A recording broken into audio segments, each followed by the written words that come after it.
Hello friends, നമ്മൾ ഇന്നൊരു പുതിയ വീഡിയോയിലേക്ക് കിടക്കുകയാണ്. നമ്മുടെ ടോപ്പിക് കോൺസ്റ്റിറ്റ്യൂവന്റ് അസംബ്ലി ആണ്. നമ്മുടെ PSC ഒരു പ്രധാന ടോപ്പിക്കാണ് കോൺസ്റ്റിറ്റ്യൂഷൻ എന്ന് പറയുന്നത്. സാധാ PSCകൾക്കൊക്കെ 5 മാർക്ക് ചോദ്യങ്ങൾ കോൺസ്റ്റിറ്റ്യൂഷന്റെ ഭാഗത്തു നിന്നും ചോദിച്ച് കണ്ടിട്ടുണ്ട്. കൂടാതെ KS അല്ലെ പോലെയുള്ള കൂടുതൽ കോമ്പറ്റേറ്റീവ് ആയിട്ടുള്ള എക്സാമുകൾക്ക് ഒരു 20 മാർക്കോളം വരുന്ന ക്വസ്റ്റ്യൻസുകൾ ചോദിക്കാൻ സാധ്യതയുണ്ട്. കഴിഞ്ഞ KSന് ഏകദേശം 20 മാർക്കിനടുത്ത് കോൺസ്റ്റിറ്റ്യൂഷനിൽ നിന്ന് ചോദിച്ചിട്ടുണ്ട്. ഓക്കെ, അപ്പം നമ്മളെ ക്ലാസ് എന്ന് പറയുന്നത് ഒരു UPSC ആസ്പിറന്റിന് ഉപയോഗപ്രദമാവുന്ന രീതിയിലാണ്. കാരണം ഇപ്പോഴത്തെ എക്സാം എന്ന് പറയുന്നത് ഇപ്പൊ നമ്മളൊരു 2018 മുമ്പ് ഉണ്ടായിരുന്ന എക്സാം പോലെയല്ല ഇപ്പോഴത്തെ എക്സാം. ഇപ്പം വളരെ കുറച്ചുകൂടെ എന്താ പറയുക, ടഫായി മാറിയിട്ടുണ്ട്. സ്റ്റേറ്റ്മെന്റ് ടൈപ്പ് ആയിട്ടുള്ള ചോദ്യങ്ങളാണ് കൂടുതൽ ചോദിച്ചുകൊണ്ടിരിക്കുന്നത്.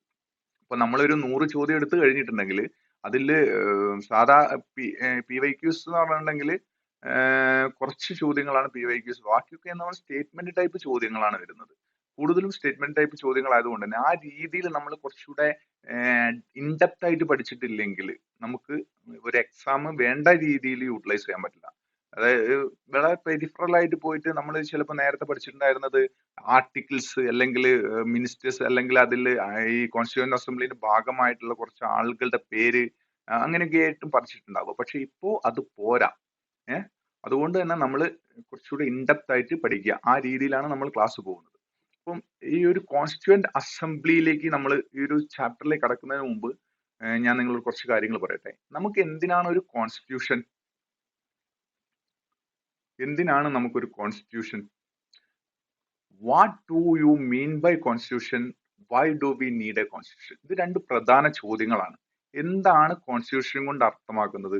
എന്തിനാണ് നമുക്കൊരു കോൺസ്റ്റിറ്റ്യൂഷൻ? ഇവിടെ ഈ ഒരു what do you mean by constitution എന്നതിന് താഴെ ഒരു 2 സ്റ്റേറ്റ്മെന്റ് കൊടുത്തിട്ടുണ്ട്. The constitution is the supreme law of the land and all other laws have to conform to the constitution. അതായത് നമ്മൾ ഇതിന് എന്തിനാണ് കോൺസ്റ്റിറ്റ്യൂഷൻ അല്ലെങ്കിൽ എന്താണ് നമുക്ക് കോൺസ്റ്റിറ്റ്യൂഷന്റെ ആവശ്യം എന്ന് ചോദിച്ചാൽ നമ്മൾ മനസ്സിലാക്കി വെക്കേണ്ടത് എന്താ വെച്ചാൽ ഏതൊരു രാജ്യത്തിനായാലും ആ ഒരു രാജ്യത്തിലെ വ്യത്യസ്തരായ പൗരന്മാരായിരിക്കുമല്ലോ ഉണ്ടാവും. ഒരു രാജ്യത്തില് വ്യത്യസ്ത ജാതി, വ്യത്യസ്ത മതം, വ്യത്യസ്ത വർണ്ണം, ഇങ്ങനെയുള്ള ആളുകളായിരിക്കും ഉണ്ടാവുക. ആ ഒരു ജനങ്ങൾക്ക് നീതി കൃത്യമായ രീതിയിൽ അവർക്ക് ലഭ്യമാകുന്നതിന് അതിനൊരു എന്താ പറയാ, ഒരു നല്ല വ്യക്തമായവും ശക്തവുമായിട്ടുള്ള നിയമം ആവശ്യമുണ്ട്. ഈ നിയമം എഴുതി ചേർത്ത് വെച്ച ഒരു റിട്ടൺ സ്റ്റേറ്റ്മെന്റ് അല്ലെങ്കിൽ ഒരു റിട്ടൺ ഡോക്യുമെന്റ് ആണ് കോൺസ്റ്റിറ്റ്യൂഷൻ എന്ന് നമുക്ക് പറയാവുന്നത്.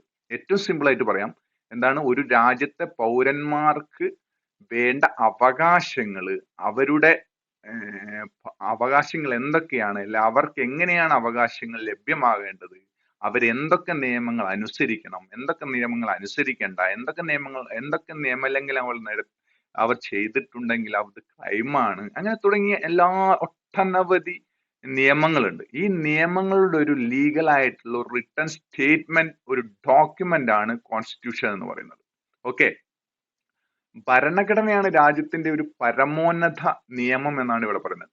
The constitution is the supreme law of the land. പിന്നെ അടുത്ത ലൈൻസ് എന്താ പറയുന്നത്? മറ്റെല്ലാ നിയമങ്ങളും ഭരണഘടനയ്ക്ക് വിധേയമായിരിക്കണം അല്ലെങ്കിൽ അനുസൃതമായിരിക്കണം. All other laws have to conform to the constitution. അതായത് കോൺസ്റ്റിറ്റ്യൂഷൻ ആണ് സുപ്രീം ലോ എന്ന് പറയുന്നത് കഴിഞ്ഞാൽ തന്നെ അതിന് കീഴിലാണ് മറ്റെല്ലാം വരുന്നത്. ഇപ്പം മീൻസ് നമ്മുടെ ജുഡീഷ്യറി ആണെങ്കിലും എന്താണെങ്കിലും, നമ്മുടെ സർക്കാർ ആണെങ്കിലും, നമ്മുടെ അതിന് താഴേക്ക് വരുന്ന അധികാര വർഗങ്ങളെല്ലാം തന്നെ വരുന്നത് കോൺസ്റ്റിറ്റ്യൂഷന് താഴെയാണ്.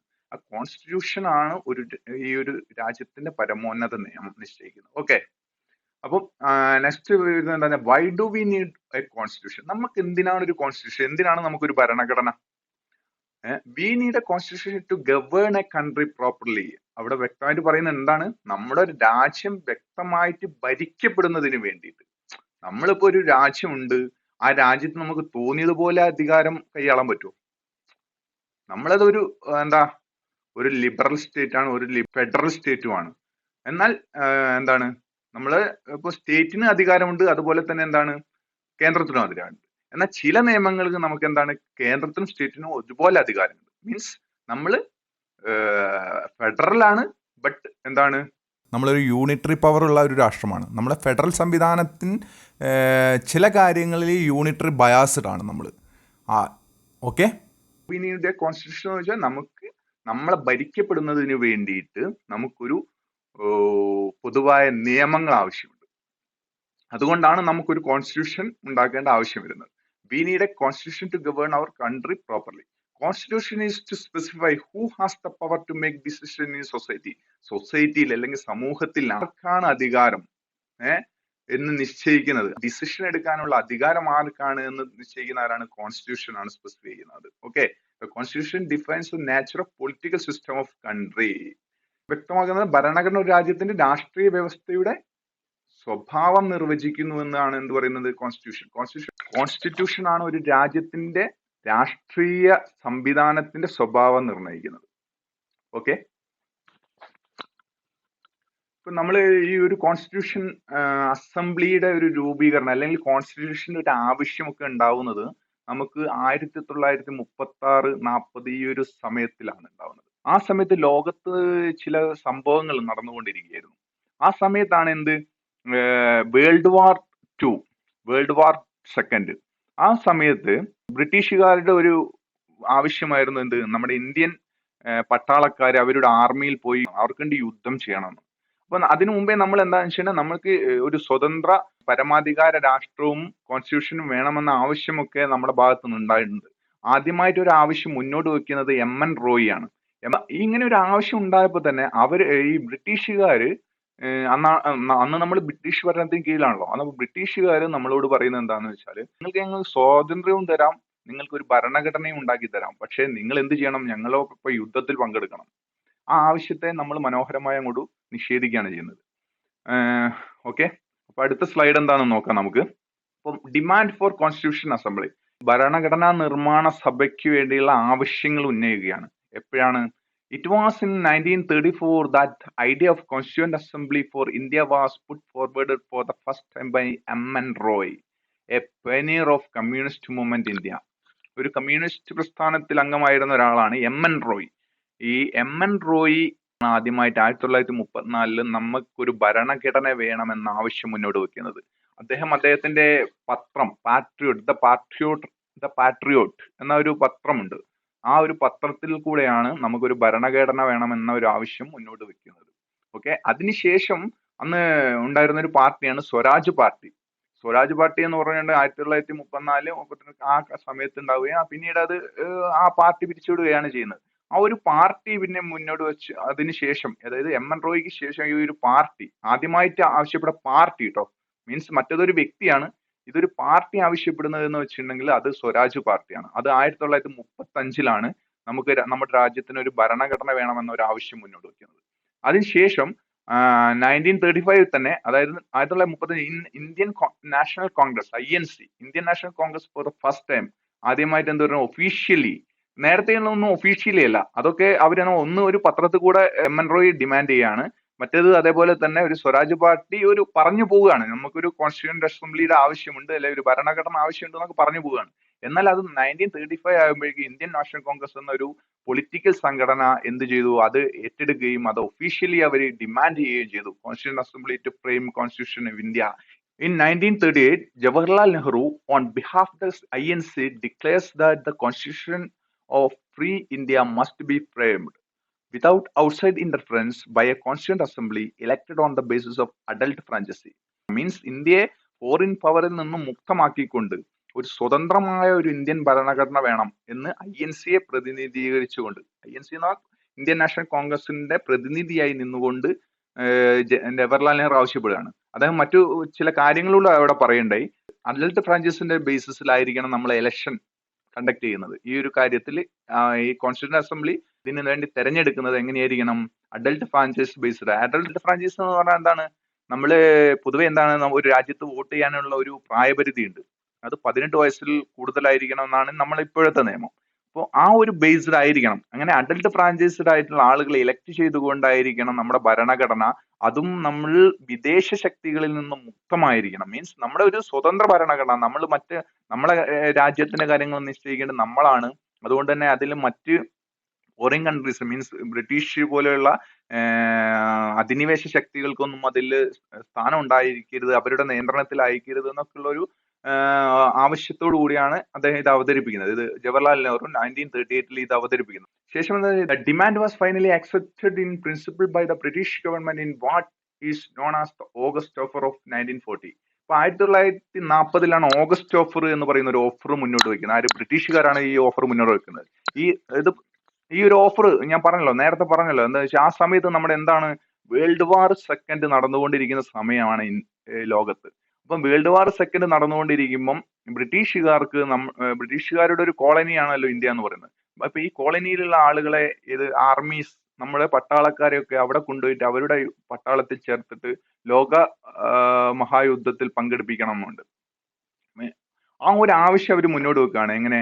അതൊരു ഓഫറായിട്ട് ഈ ഒരു ഓഗസ്റ്റ് മാസത്തിൽ മുന്നോട്ട് വെക്കുകയാണ് അവർ ഓഫർ. നിങ്ങൾക്ക് ഞങ്ങൾ സ്വാതന്ത്ര്യവും തരാം, ഭരണഘടനയും നിർമ്മിച്ച് നൽകാം, പക്ഷെ നിങ്ങൾ ഞങ്ങളുടെ കൂടെ യുദ്ധത്തിൽ പങ്കെടുക്കണം. In 1942, Sir Stafford Cripps, a member of the cabinet, came to India with a draft proposal of the British government on the framing of an independent constitution to be adopted after the World War II. അതായത് 1942 British cabinet അംഗമായിട്ടുള്ള Stafford Cripps ഇന്ത്യയിലേക്ക് വരികയാണ്. എന്താണ് അവർ പറയുന്നതെന്ന് വെച്ചാൽ, നമുക്ക് രണ്ടാം ലോക മഹായുദ്ധത്തിന് ശേഷം അംഗീകരിക്കപ്പെടേണ്ട ഒരു ഭരണഘടന, ഒരു ഭരണഘടനയുടെ രൂപീകരണത്തെ കുറിച്ച് നമ്മളോട് സംസാരിക്കാൻ വേണ്ടിയാണ് അവർ അദ്ദേഹത്തിന് അയച്ചത്. ബ്രിട്ടീഷ് ഗവൺമെന്റ് അദ്ദേഹത്തെ ഇന്ത്യയിലേക്ക് അയക്കുകയാണ്. എന്നിട്ട് നമ്മളോട് പറയാണ്, നമുക്ക് ഈ ഒരു വേൾഡ് വാർ സെക്കൻഡിന് ശേഷം നമ്മളൊരു ഭരണഘടന നിർമ്മാണത്തെ കുറിച്ച് നമുക്ക് ചിന്തിക്കാമെന്ന്. പക്ഷെ അതിനെ നമ്മൾ നിഷേധിക്കുകയാണ്. എന്തുകൊണ്ടാണെന്ന് വെച്ചാൽ, ആ സമയത്ത് മുസ്ലിം ലീഗിന് ഒരു അജണ്ട ഉണ്ടായിരുന്നു. ഇന്ത്യ വിഭജിച്ചിട്ട് പാകിസ്ഥാൻ ഒരു സ്വതന്ത്ര രാജ്യം വേണമെന്നൊരു ആവശ്യം അവർ മുന്നോട്ട് വെച്ചിട്ടുണ്ടായിരുന്നു. അതുകൊണ്ട് തന്നെ അവരുടെ ഡിമാൻഡ് എന്താണെന്ന് വെച്ചാൽ 2 ഭരണഘടന വേണം. മീൻസ് അവര് നമുക്കൊരു ഭരണഘടന തയ്യാറാക്കി തരാം, അല്ലെ നിർമ്മിച്ചു തരാം എന്നുള്ള രീതിയിലാണ് അവർ വരുന്നത്. പക്ഷെ നമ്മൾ മുന്നോട്ട് വെക്കുന്നത് എന്താണെന്ന് വെച്ചാൽ, മുസ്ലിം ലീഗിന്റെ നേതൃത്വത്തിൽ പാകിസ്ഥാന് വേണ്ടി ഒരു ഭരണഘടന കൂടെ വേണം എന്നൊരു ആവശ്യം മുന്നോട്ട് വെക്കുകയാണ് ഉണ്ടായത്. എന്നാൽ അതുകൊണ്ട് തന്നെ ഈ ഒരു ആവശ്യത്തെ, ഈ ഒരു 2 constituent assemblies, idea of 2 constituent assemblies അവർ റിജക്ട് ചെയ്തു. ഓക്കെ. അടുത്ത് composition of the constitution assembly, അതായത് കമ്പോസ് ചെയ്യുക, ഭരണഘടന അല്ലെ കോൺസ്റ്റിറ്റ്യൂന്റ് അസംബ്ലി, ഭരണഘടനാ നിർമ്മാണ സഭ കമ്പോസ് ചെയ്യുന്ന അതിന്റെ ഒരു കോമ്പോസിഷൻ ഇതാണ് പറയുന്നത്. എന്താണെന്ന് വെച്ചാൽ, constituent assembly was constituted in November 1946. Constituent assembly constitute ചെയ്യുന്നതെന്നാണ് നവംബർ 1946 നവംബറിലാണ്. Under the scheme formulated by the cabinet mission plan മുന്നോട്ട് വെച്ചൊരു സ്കീം ഉണ്ട്. അത് ബേസ് ചെയ്തുകൊണ്ടാണ് നമ്മളെ ഒരു കോൺസ്റ്റിറ്റ്യൂന്റ് അസംബ്ലി രൂപീകരണം നടക്കുന്നത്. അതിൽ കുറച്ച് ഫീച്ചേഴ്സ് പറയുന്നുണ്ട് ഈ സ്കീമിലെ. എന്ന് വെച്ചിട്ടുണ്ടെങ്കിൽ, ഈ ഒരു പദ്ധതിയുടെ ഫീച്ചേഴ്സ് ആയിട്ട് അവർ പറയുന്നത് എന്താണെന്ന് വെച്ചാൽ, ഇപ്പൊ നമുക്ക് ആകെ 389 സീറ്റ്സ് ആയിരുന്നു ഉള്ളത്. 389 ആയിരുന്നു നമ്മുടെ അംഗബലം എന്ന് പറയുന്നത്. ഇത് കോൺസ്റ്റിറ്റ്യൂന്റ് അസംബ്ലിയുടെ ടോട്ടൽ അംഗബലം എന്ന് പറയുന്നത് 389 ആണ്. അതുകൊണ്ട് തന്നെ ഇതിൽ 296 സീറ്റുകൾ ബ്രിട്ടീഷ് പ്രൊവിൻഷ്യലിന് കൊടുക്കണം, 93 സീറ്റുകൾ നാട്ടുരാജ്യങ്ങൾക്ക് വേണ്ടിയിട്ട് നൽകണം. ഇതായിരുന്നു ഇവരുടെ demand. Out of 296 seats allotted to the British India, 292 members were to be drawn from the 11 governors and 4 from the chief commissioner provinces, 1 from each. അതായത് ഈ എന്താ പറയുന്നത് വെച്ചാൽ, ബ്രിട്ടീഷ് ഇന്ത്യക്ക് അനുവദിച്ച 296 സീറ്റുകൾ 11 ഗവർണർമാരുടെ പ്രവിശ്യകളിൽ നിന്ന് 292 അംഗങ്ങളും 4 ചീഫ് കമ്മീഷണർമാരുടെ പ്രവിശ്യകളിൽ 4 അംഗങ്ങളും വീതമാണ് ഉണ്ടാവേണ്ടത്. ഓക്കെ. രണ്ടാമത്തെ point, each provinces and princely state or group of states in case of small states were to be allotted seats in proportion to their respective population. Roughly 1 seat was to be allotted for every million population. എന്ന് വെച്ചാൽ ഓരോ പ്രൊവിൻസിൽ നിന്നും, ഇപ്പോൾ ഓരോ പ്രവിശ്യക്കും നാട്ടുരാജ്യത്തിനും, province എന്ന പ്രവിശ്യ, ഓരോ പ്രവിശ്യക്കും അല്ലെ ഓരോ നാട്ടുരാജ്യങ്ങളുള്ള ജനങ്ങളെ പരിഗണിക്കുമ്പോൾ അതത് ജനസംഖ്യക്ക് ആനുപാതികമായിരിക്കണം സീറ്റുകൾ അനുവദിക്കേണ്ടത് എന്നാണ് പറയുന്നത്. ഓരോ ദശലക്ഷത്തിനും ഓരോ സീറ്റ് വീതം നൽകണം. ഓരോ ബ്രിട്ടീഷ് പ്രവിശ്യ അനുവദിച്ച സീറ്റുകൾ അവരുടെ ജനസംഖ്യയുടെ അടിസ്ഥാനത്തിലായിരിക്കണം. ഇവിടെ മൂന്നാമത്തെ പോയിന്റ് എന്താ പറയുന്നത്, seats allocated to each British provinces were to be divided among 3 principal communities. അതായത് 3 പ്രധാന കമ്മ്യൂണിറ്റികളിൽ നിന്നും ഈക്വലായി ഡിവൈഡ് ചെയ്തിട്ടായിരിക്കണം അവരുടെ ജനസംഖ്യ അനുസരിച്ച് അത് ആനുപാതികമായിട്ടായിരിക്കണം സീറ്റ് അലോക്കേറ്റ് ചെയ്യേണ്ടതെന്നാണ് പറയുന്നത്. So allocated to each British provinces were to be divided among the 3 principal communities. Muslims ആ ഒരു 3 പ്രിൻസിപ്പൽ കമ്മ്യൂണിറ്റീസ് ഏതൊക്കെയാണ്? Muslims, Sikhs and general. General എന്ന് പറയുന്ന or accept Muslims and Sikhs, മുസ്ലിങ്ങളും സിഖുകളും കൂടാതെയുള്ള എല്ലാ ജനങ്ങളും എങ്ങനെയാണ് ജനറൽ ആയിട്ടാണ് പെടുന്നത്. In proportion to their population, അവരുടെ ജനസംഖ്യക്ക് ആനുപാതികമായിട്ടായിരിക്കണം സീറ്റുകൾ അലോക്കേറ്റ് ചെയ്യേണ്ടത്. ഓക്കെ. നാലാമത്തെ എന്താ പറയുന്നത്? The representatives of each communities were to be elected by members of that community in the provincial legislative assembly, and voting was to be by the method of proportional representation by means of single transferable vote. ഓരോ സമുദായത്തിനെയും പ്രതിനിധികളെ പ്രവിശ്യ നിയമസഭ ആ സമുദായത്തിലെ അംഗങ്ങൾ തിരഞ്ഞെടുക്കുകയും ഒറ്റ കൈമാറ്റ വോട്ടിലൂടെ ആനുപാതിക പ്രാതിനിധ്യം എന്ന രീതിയിലാണ് വോട്ടെടുപ്പ് നടത്തുകയും ചെയ്യേണ്ടത് എന്നാണ് പറയുന്നത്. ഇത് നാലാമത്തെ. ഓരോ സമുദായത്തിന്റെയും പ്രതിനിധികളെ പ്രവിശ്യ നിയമസഭയിൽ ആ സമുദായത്തിലെ അംഗങ്ങൾ തിരഞ്ഞെടുക്കുക. മീൻസ് ഇപ്പം മുസ്ലിം ലീഗിന്റെ ഇപ്പൊ മുസ്ലിം ലീഗ് പ്രതിനിധീകരിക്കുന്ന പ്രവിശ്യയിലാണെങ്കിൽ മുസ്ലിം ലീഗ് മാത്രം വോട്ട് ചെയ്യുക. സിഖുകളുടെ പ്രവിശ്യയിലാണ് സിഖുകാർ മാത്രം വോട്ട് ചെയ്യുക. ജനറൽ മാത്രം വോട്ട് ചെയ്യുക. ആ രീതിയിലാണ് പറയുന്നത്. എങ്ങനെയാ വെച്ചാൽ ഓരോ സമുദായത്തിന്റെയും പ്രതിനിധികളെ പ്രവിശ്യ നിയമത്തിൽ ആ സമുദായത്തിലെ അംഗങ്ങൾ തിരഞ്ഞെടുക്കുകയും ഒറ്റ കൈമാറ്റ വോട്ടിലൂടെ ആനുപാതിക പ്രാതിനിധ്യം എന്ന രീതിയിൽ വോട്ടെടുപ്പ് നടത്തുക. അതാണ് ഉദ്ദേശിക്കുന്നത് അവരെ. ഓക്കെ. പിന്നെ എന്താ വെച്ചിട്ടുണ്ടെങ്കിൽ അഞ്ചാമത്തെ ഒരു ഇത് പറയുന്നത് എന്താ വെച്ചിട്ടുണ്ടെങ്കിൽ ഫിഫ്ത്ത് വൺ എന്താ പറയുന്നത്? Representatives of the princely state, princely സ്റ്റേറ്റ്സിന്റെ പ്രതിനിധികളെ to be nominated by the heads of the princely state. Princely സ്റ്റേറ്റ്സിന്റെ ഹെഡ്സ് ആണ് നോമിനേറ്റ് ചെയ്യേണ്ടത്. ആക്ച്വലി ഇതിനെ നമ്മൾ എന്താ പറയുക, സെപ്പറേറ്റ് ഇലക്ടറേറ്റ് എന്നാണ് പറയാം. സെപ്പറേറ്റ് ഇലക്ടറേറ്റ് മീൻസ് ഇവിടെ ഇപ്പൊ ജവഹർലാലിനോട് തുടക്കത്തിൽ പറഞ്ഞിരുന്നല്ലോ, എന്താ അഡൽട്ട് ഫ്രാഞ്ചൈസ് ബേസ്ഡ് ആയിട്ടാണ് നമ്മൾ ഇലക്ഷൻ നടത്തേണ്ടതെന്ന് പറഞ്ഞിരുന്നു. പക്ഷെ ആ രീതിയിലല്ല നമ്മൾ ഇവിടെ ഇലക്ഷൻ സംഭവിച്ചിരിക്കുന്നത്. ഇതിവിടെ സെപ്പറേറ്റ് ഇലക്ടറേറ്റ് ആണ്, ഒരു ഇൻഡയറക്റ്റ് ഇലക്ഷൻ ആണ് സംഭവിച്ചത്. അതുകൊണ്ട് തന്നെ ഇങ്ങനെ ഈ രീതിയിലാണ്. എങ്ങനെയാണ് ഇപ്പൊ മുസ്ലിം ലീഗിന് ഉള്ള വോട്ട് ആരാണ്? മുസ്ലിം ലീഗ് മാത്രം ചെയ്യുക. സിഖുകാരുടെ പ്രൊവിൻഷ്യൽ സിഖുകാർ മാത്രം വോട്ട് ചെയ്യുക. ജനറലിന് മാത്രം വോട്ട് ചെയ്യുക. ആ രീതിയിലാണ് മുന്നോട്ട് വരുന്നത്. It is thus clear that constituent assembly was to be partially elected and partially nominated body. അപ്പൊ ഈ ഒരു ബോഡി എന്ന് പറയുന്നത്, നമ്മൾ കോൺസ്റ്റിറ്റ്യൂന്റ് അസംബ്ലി എന്ന ഒരു ബോഡി എങ്ങനെയാണ്? പാർഷ്യലി നോമിനേറ്റഡ് ആണ്, പാർഷ്യലി ഇലക്ടഡ് ആണ്. ഇപ്പം ഏകദേശം നമ്മളെ എങ്ങനെയാണെന്ന് വെച്ചിട്ടുണ്ടെങ്കിൽ നമ്മളെ നിയമസഭ ഇലക്ഷൻ നോക്കൂ നിങ്ങൾ. നിയമസഭ ഇലക്ഷനിൽ 140 സീറ്റുകളാണുള്ളത്. ഈ 140 സീറ്റുകളിൽ നമ്മൾ ഇലക്ഷൻ ആണ് നടത്തുന്നത്. എന്നാൽ ഇതുവരെ ഇപ്പം മുമ്പ് വരെ എന്തായിരുന്നു വെച്ചിട്ടുണ്ടെങ്കിൽ ഒരു ആളെ ആരാണ് ഗവർണർ നോമിനേറ്റ് ചെയ്യുകയായിരുന്നു ചെയ്തത്, അല്ലെ? ഒരു സീറ്റ് ഗവർണർ നോമിനേഷനിൽ കൂടി ആയിരുന്നു വന്നിരുന്നത്. 140 എണ്ണം എലക്ട് ചെയ്യുകയായിരുന്നു ചെയ്തത്. അതുപോലെയാണ് ഇവിടെ എന്ത് പറയുന്നത്? It is thus clear that the constituent assembly was to be partially elected and partially nominated body.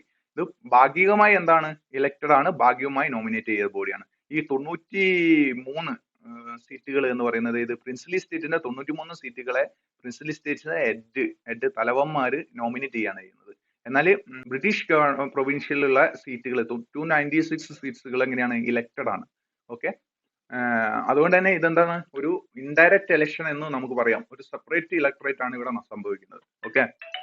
The election to the constituent assembly for 296 seats allotted to the British Indian provinces were held in July-August 1946. അപ്പം ഈ ഒരു പ്രൊവിൻസിലേക്കുള്ള British Indian പ്രൊവിൻസിലേക്കുള്ള election ഉണ്ടല്ലോ, 296 സീറ്റ്സിലേക്കുള്ള election July-August 1946 July August മാസങ്ങളിൽ നടന്നു. Okay. The Indian National Congress won 208 seats, the Muslim League 73 seats, and the small groups and independent got the remaining 15 seats. However, the 93 seats allotted to the princely states were not filled as they decided to stay away from the Constituent Assembly. അങ്ങനെ 1946 ജൂലൈ-ഓഗസ്റ്റ് മാസങ്ങളിൽ election നടക്കുകയും ആ election നടന്നിട്ട് അതിൽ Indian national Congress 208 സീറ്റോടുകൂടി വിജയിച്ചു. And മുസ്ലിം ലീഗിന് 73 seats ആണ് കിട്ടിയത്. പിന്നെ സ്മോൾ ഗ്രൂപ്പ്, അതായത് സ്വതന്ത്രമായി മത്സരിച്ച അവശേഷിക്കുന്ന ഒരു 15 സീറ്റ് അത് ഉണ്ടായിരുന്നു. പിന്നെ ഇവിടെ എന്താ സംഭവിച്ചു വെച്ചാൽ ഈ ഒരു പ്രിൻസിലി സ്റ്റേറ്റ്സ് ഇത് സ്റ്റേ അവേ ചെയ്തു. അവര് എന്ത് ചെയ്തു? ഞങ്ങൾ മത്സരിക്കുന്നില്ല, ഈ ഒരു ഭരണഘടനാ നിർമ്മാണ സമിതിയിൽ മത്സരിക്കുന്നില്ല എന്ന് പറഞ്ഞു, ഈ അസംബ്ലി മത്സരിക്കുന്നില്ല എന്ന് പറഞ്ഞുകൊണ്ട് അവർ സ്റ്റേ ബാക്ക് ചെയ്യാണ് ചെയ്തത്. Okay. The Constituent Assembly held its first meeting on December 9, 1946. The Muslim League boycotted the meeting and insisted on a separate state of Pakistan. The meeting was thus attended by only 211 members. ഇപ്പം നമ്മുടെ election ഒക്കെ കഴിഞ്ഞു. കോൺഗ്രസിന് 228 seat കിട്ടി, മുസ്ലിം ലീഗിന് 73 seat, മറ്റവർക്ക് 15. Means അവശേഷിക്കുന്ന സ്വതന്ത്രന്മാർക്ക് 15 seat കിട്ടി. Okay, 296 സീറ്റായി. അതിനുശേഷം ഇവര് ഫസ്റ്റ് ഡിസംബർ 9 1946 ഡിസംബർ 9 ഡൽഹിയിലെ കോൺസ്റ്റിറ്റ്യൂവന്റ് അസംബ്ലി ഹാളിൽ വെച്ചിട്ട് ഒരു മീറ്റിംഗ് ചേരുകയാണ്. ഈ മീറ്റിംഗിൽ മുസ്ലിം ലീഗ് ബോയ്ക്കോട്ട് ചെയ്തു, ബഹിഷ്കരിച്ചു. ഈ ഒരു മീറ്റിംഗ് ബഹിഷ്കരിച്ചു. കാരണം അവരെ ആവശ്യം എന്തായിരുന്നു, നമുക്ക് ഒരു എന്ത് വേണം, മുസ്ലിം ലീഗിന് സ്വന്തമായിട്ടൊരു, മുസ്ലിങ്ങൾക്ക് സ്വന്തമായിട്ടൊരു രാജ്യം വേണം, പാകിസ്ഥാൻ എന്നൊരു രാജ്യം വേണം. ഈ ആവശ്യത്തെ മുൻനിർത്തി അവര് ഈ ഒരു മീറ്റിംഗ് ബഹിഷ്കരിക്കുകയാണ് ചെയ്യുന്നത്. അതുകൊണ്ട് തന്നെ ഈ മീറ്റിംഗ് അറ്റൻഡ് ചെയ്ത ആരാണ്? 211 മെമ്പേഴ്സ് ആണ് അറ്റൻഡ് ചെയ്തത്. 211 അംഗങ്ങളാണ് മീറ്റിംഗ് അറ്റൻഡ് ചെയ്യാനുണ്ടായിരുന്നത്. ഓക്കെ, ആ ഒരു അസംബ്ലി മീറ്റിംഗിൽ വെച്ചാണ് ഡോക്ടർ സച്ചിദാനന്ദ സിൻഹയായിരുന്നു സഭയിലുള്ള ഏറ്റവും മുതിർന്ന ആള് എന്ന് പറയുന്നത്. അതുകൊണ്ട് തന്നെ അദ്ദേഹത്തെ എന്തായിരുന്നു, ഒരു താൽക്കാലിക അധ്യക്ഷനായിട്ട് സഭ തീരുമാനിച്ചു. അങ്ങനെ ഡോക്ടർ സച്ചിദാനന്ദ സിൻഹയെ താൽക്കാലിക അധ്യക്ഷനായി തെരഞ്ഞെടുക്കുകയും പിന്നീട് എന്താണ് ഉള്ള മീറ്റിംഗിലാണ് ഡോക്ടർ രാജേന്ദ്ര പ്രസാദിനെ സ്ഥിരം അധ്യക്ഷനായിട്ട് തെരഞ്ഞെടുക്കുകയും ചെയ്തു. അസംബ്ലി തെരഞ്ഞെടുക്കുകയും ചെയ്തു, അസംബ്ലിയുടെ സ്ഥിരം അധ്യക്ഷനായിട്ട്. ഓക്കെ, പിന്നെ similarly both HC Mukherjee and VT Krishnamachari, ഈ ഒരു HC മുഖർജിയും VT Krishnamachari were elected as the vice president of the assembly. അസംബ്ലിയുടെ വൈസ് പ്രസിഡന്റുമാരായിട്ടാണ് തെരഞ്ഞെടുത്തത്. ഓക്കെ, ഇനി നമുക്ക് നോക്കാനുള്ള എന്താണെന്ന് വെച്ചാൽ ഒബ്ജക്റ്റീവ് റെസൊല്യൂഷൻ ആണ്. ഒബ്ജക്റ്റീവ് റെസൊല്യൂഷൻ അവതരിപ്പിച്ചത് ആരാണ്? ജവഹർലാൽ നെഹ്റു ആണ്. എന്താണ് ഈ ഒബ്ജക്റ്റീവ് റെസൊല്യൂഷൻ എന്ന് പറഞ്ഞാൽ? ലക്ഷ്യപ്രമേയം. ഇത് ഡിസംബർ 13 ആണ് ജവഹർലാൽ നെഹ്റു അവതരിപ്പിക്കുന്നത്. ഓക്കെ, അപ്പൊ ഈ ഒരു ചിത്രം എന്ന് പറഞ്ഞാൽ ഒബ്ജക്റ്റീവ് റെസൊല്യൂഷൻ അവതരിപ്പിക്കുന്ന ആ സമയത്തുള്ള ഒരു ചിത്രമാണിത്. ഓക്കെ, ഈ ഒരു പോർഷൻ ഉണ്ടല്ലോ, ഈ ഒരു പോർഷൻ മുതൽ നമുക്ക് നെക്സ്റ്റ് ക്ലാസ്സിൽ ഡിസ്കസ് ചെയ്യാം. ഇന്ന് നമ്മൾ തൽക്കാലം വൈൻഡപ്പ് ചെയ്യാണ്. കുറച്ച് സമയമായും തോന്നൂല്ലേ ക്ലാസ്. അപ്പൊ ഇന്നത്തെ ക്ലാസ് നമ്മൾ വൈൻഡപ്പ് ചെയ്യാണ്. അപ്പൊ നിങ്ങൾ ഈ ഒരു ക്ലാസ് നിങ്ങൾ ഇഷ്ടപ്പെടുകയാണെങ്കിൽ എന്താണെന്ന് വെച്ചാൽ നിങ്ങൾ അതിന്റെ കൃത്യമായ കമന്റ്സ് താഴെ രേഖപ്പെടുത്തുക. എന്തൊക്കെ മാറ്റങ്ങൾ വരുത്തണം, ഇനി തുടർന്നുള്ള ക്ലാസ്സുകളിൽ എന്തൊക്കെയാണ് മാറ്റങ്ങൾ വരുത്തേണ്ടത്, നിങ്ങൾക്ക് എങ്ങനെയാണ് ഇത് അനുഭവപ്പെടുന്നത്, മീൻസ് ഇത് നിങ്ങൾക്ക് എഫക്റ്റീവായി തോന്നുന്നുണ്ടോ, ഇല്ലെങ്കിൽ എന്താണ് ഞാൻ വരുത്തേണ്ട മാറ്റങ്ങൾ എന്തൊക്കെയാണ്, ഇതൊക്കെ നിങ്ങൾ എനിക്കൊന്ന് കമന്റിലൂടെ അറിയിച്ചാൽ എന്നാലല്ലേ എനിക്ക് ഇംപ്രൂവൈസ് ചെയ്യാൻ പറ്റുള്ളൂ. അപ്പം ക്ലാസ്സുകൾ ഇംപ്രൂവ് ചെയ്ത് തരാൻ നിങ്ങൾക്ക് ഏറ്റവും യൂസ്ഫുൾ ആകുന്ന രീതിയിൽ നിങ്ങളിലേക്ക് അവതരിപ്പിക്കുക എന്നാണ് എൻ്റെ ലക്ഷ്യം. ഓക്കെ, അപ്പോൾ നിങ്ങൾ ഇത് ഇഷ്ടപ്പെടുകയാണെങ്കിൽ നിങ്ങളുടെ സുഹൃത്തുക്കൾക്ക് ഷെയർ ചെയ്ത് കൊടുക്കുക. എല്ലാവരും പഠിക്കട്ടെ. ഓക്കെ, അപ്പോൾ നമ്മൾ തൽക്കാലം ഈ ക്ലാസ് ഇന്ന് ഇവിടെ വൈൻഡപ്പ് ചെയ്യുകയാണ്. അപ്പോൾ താങ്ക്സ് ഫോർ വാച്ചിങ്. ഓക്കെ.